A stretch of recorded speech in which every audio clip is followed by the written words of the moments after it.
साथियों, artificial intelligence 21वीं सदी में खेती और खेती से जुड़े ट्रेड को बिल्कुल बदलने वाली है। किसान ड्रोन्स का देश की खेती में अधिक से अधिक उपयोग इसी बदलाव का हिस्सा है।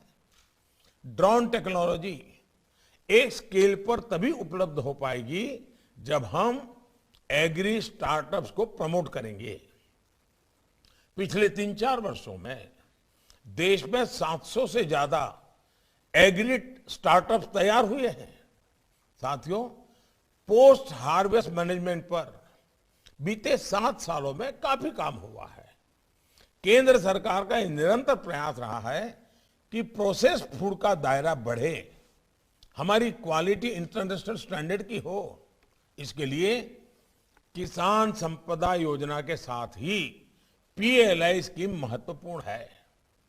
इसमें वैल्यू चेन की भी बहुत बड़ी भूमिका है। इसलिए 1 लाख करोड़ रुपए का विशेष एग्रीकल्चर इंफ्रास्ट्रक्चर फंड बनाया गया है। साथियों, माइक्रो इरिगेशन भी इनपुट कॉस्ट कम करने का और ज्यादा प्रोडक्शन का बहुत बड़ा माध्यम है और एक प्रकार से एनवायरनमेंट की भी सेवा है। पानी बचाना ये भी आज मानव जात के लिए बहुत बड़ा काम है।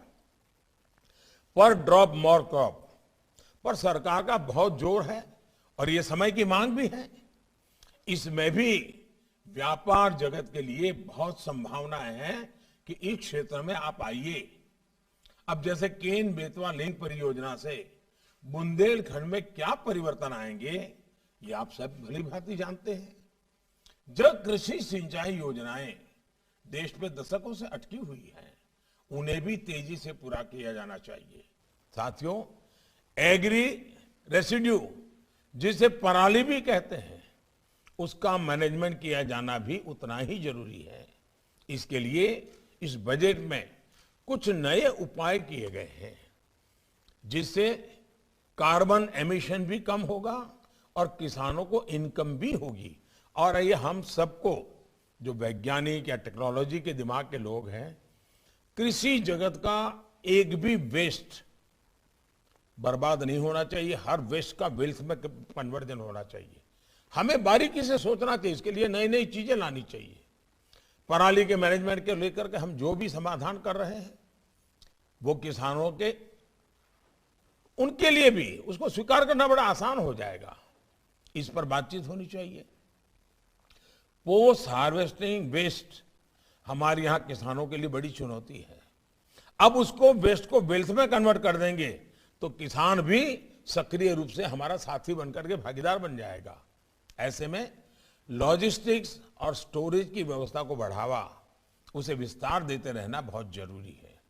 सरकार इसमें काफी कुछ कर रही है, लेकिन हमारा जो प्राइवेट सेक्टर है, उसे भी इस क्षेत्र में अपना योगदान बढ़ाना होगा।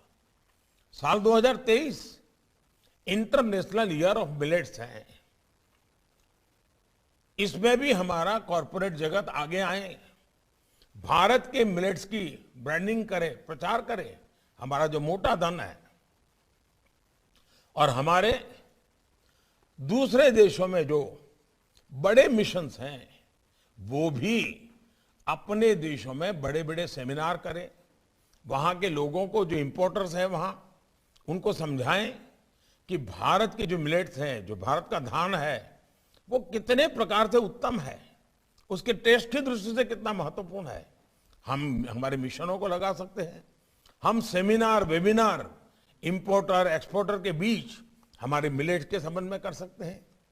भारत के मिलेट्स की न्यूट्रिशन वैल्यू कितनी ज्यादा है, इस पर हम बल दे सकते हैं। इस बजट में कृषि को आधुनिक और स्मार्ट बनाने के लिए मुख्य रूप से 7 रास्ते सुझाए गए हैं। पहला, गंगा के दोनों किनारों पर 5 किलोमीटर के दायरे में नेचुरल फार्मिंग को मिशन मोड पर कराने का लक्ष्य है। उसमें हर्बल मेडिसिन पर भी बल दिया जा रहा है, फल फूल पर भी बल दिया जा रहा है। दूसरा, एग्रीकल्चर और हॉर्टिकल्चर में आधुनिक टेक्नोलॉजी किसानों को उपलब्ध कराई जाएगी। तीसरा, खाद्य तेल के इंपोर्ट को कम करने के लिए